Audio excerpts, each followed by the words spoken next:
well, let's take a look at your life. Like, okay, you got a bunch of problems and they're like massive dragons, and you're just like, you're not going anywhere with those problems. You're just cowering in the corner. You're afraid of being trapped inside there in the dark, alone, not knowing if anyone is going to rescue you, stuck there with your damn imagination, freaking out.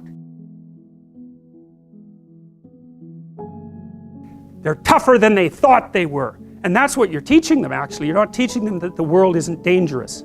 Because that's a stupid thing to teach someone. Bloody right, the world is dangerous. It's terrifying. And sometimes people they realize that.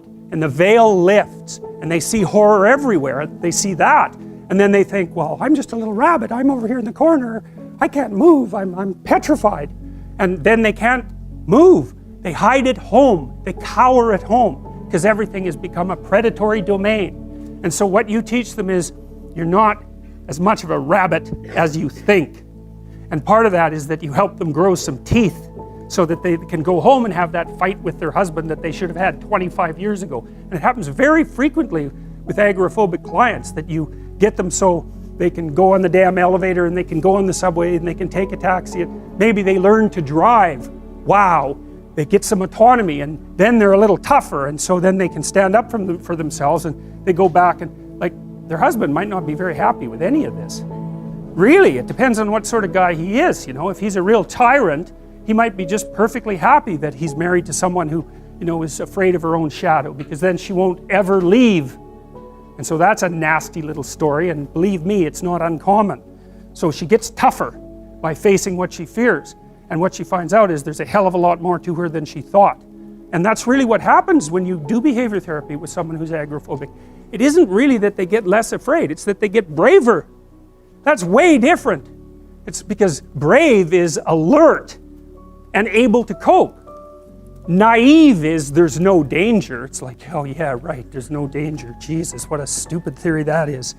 So anyways, that's what all this is. That's the story, man, and it's a major story. It's the story of human transformation and growth. It's the evolution of mankind. It's like, it's a major story, and we've been working on the damn thing for like, God only knows how long. You know, snakes and primates co-evolved, and our vision, our sharp vision, seems to have been an evolutionary adaptation forced on us by the presence of predatory snakes.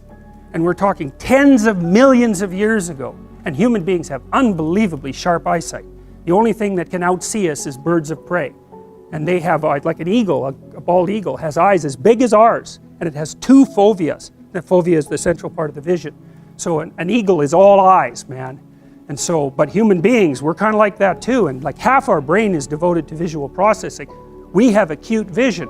In Madagascar, where there are primates with no predatory snakes, they're lemurs, they can't see worth a damn. And an anthropologist named Lynn Isbell did a comprehensive study worldwide trying to account for the acuity of primate vision, and what she found was that the more predatory snakes in the vicinity, the sharper the eyesight of the primates. And so we have a really sharp eyesight. So that means a lot of us were eaten by snakes. And none of your ancestors, fortunately, because otherwise you wouldn't be here, but a lot of those who fell by the wayside were snake snack. And, you know, when you're little and living in a tree, a snake is no damn joke. And even now, lots of people get bitten by snakes, and people are phobic of snakes at quite a rate. And some of that actually seems innate. There's arguments about between psychologists about this, but even the ones who don't accept the fact that it's innate, accept the fact that you can make someone afraid of a snake by conditioning, just like that, where trying to make them afraid of a flower by conditioning is really, really hard. So we're at least, at minimum, prepared to be afraid of snakes. Minimum. And I believe I believe the fear is actually innate, although you can learn to control it. They say, okay, well, let's take a look at your life. Like, okay, you got a bunch of problems, and they're like massive dragons, and you're just like, you're not going anywhere with those problems. You're just cowering in the corner. And what the behavior therapist does is cut that dragon into those little dwarfs until the dwarfs are small enough so that you can really kick the hell out of them. And so, but the way they do that is they take the problem and they decompose it into elements that are small enough that you have a reasonable probability of mastering them. So you take the problem apart into its micro problems, careful analytic process. and then you think, okay, well, how could we progress a little bit this week? And some of that is to practice facing things you're afraid of. So like if you're agrophobic and you can't get on an elevator, you can't get on a taxi, and you can't stand up to your husband, and I'm saying husband because most agrophobics are women, most of them are middle-aged women, and most of them were too dependent for most of their life. So that's a monster. It's like society, husband, elevator, taxi, subway. It's a monster, and it's that place you will not go. And that's because you feel this high and everything else looks this big. And partly that's because you've run away, and when you run away from something, it grows and chases you, which is, well, it's exactly what happens to a prey animal, man. If you go in the woods and you find a bear, especially a grizzly, well, you're in real trouble if it's a grizzly. But if it's a black bear, you know, generally speaking, if you stand your ground and make a hell of a lot of noise, that thing will leave you alone. But if you run, well, what's it supposed to think? It eats things that run from it. So that's exactly where that idea come from. You turn tail and run, and then the thing that you're afraid of is really a monster, and it's gonna like get you and eat you. It's like, well, that's true psychologically as well. And the same circuits that we used to, when we were, you know, out in the forest, even in trees, the same circuits that we used to parse up the world then into safe territory and place where the predators loom, is the way we parse up the world now, which is safe territory and the place where the predators loom. It's just become abstracted, way up, abstracted way up. So, but it's the same damn circuits. We know this. Like the same circuits you use to forage for information, which is dopaminergic circuit, is the circuit that squirrels use to forage for nuts. And you think, well, why? Well, it's because there's no difference between information and food. Like you trade information for food all the time. That's what you're doing when you're working, especially if you're working on a computer. So the idea that there's an equation between information and food, it's like, well, obviously there's an equation between them. So of course you'd use the same circuits. And I mean, the damn squirrel has to remember where the nuts are. And so for him, information is food even. So and what happened to human beings is that we started thinking, hey, maybe it's better to go after information than it is to go after food. Because going after information produces more food than just going after food. And so that was a pretty damn smart idea, and so we're still doing that. So anyways, this is what you're supposed to be doing.